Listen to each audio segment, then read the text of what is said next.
ரஜினிகாந்த் சொன்ன மாரி நான் வந்து யானை இல்லைங்க, குதிரை. டக்குன்னு உழுந்து எந்திரிச்சுருவேன்னு சொல்லிட்டு, அப்போ சந்திரமுகி படம் வந்தப்போ சொன்னாரு. வேணா பாபா படம் ஒரு ஓடல. அப்ப சந்திரமுகி படம் வந்து அதோடைய இதுல வெற்றில சொன்னாரு. "நான் யானை கிடையாது, குதிரை. உழுந்தா டக்குன்னு எந்திரிச்சுருவேன்னு." அட டக்குன்னு நீங்க பணத்த குடுங்கப்பா. இதுதான் உங்க டக்கா? சொல்லுங்க. நான் திரும்ப திரும்ப கேட்கிறது அதுதான்.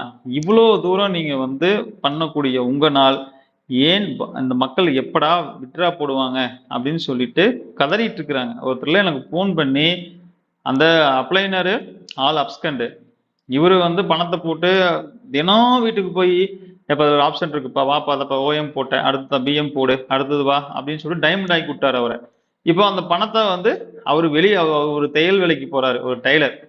அவர் ஆடியோ கூட வீடியோ போட்டறப்போ மறுபடியும் கூட அவரு கூப்பிட்டுருந்தாரு. அவரு ஆனா "சார் எனக்கு என்ன பண்ணணும்னு தெரியல சார். கடன்காரங்க போட்டு நெருக்குறாங்க. அப்ப அவரு அவரு எங்கன்னே தெரியல சார் ஆளு. நான் என்ன பண்றதுன்னு எனக்கு தெரியல." அப்படியே எனக்கு அப்படியே ஒரு மாரி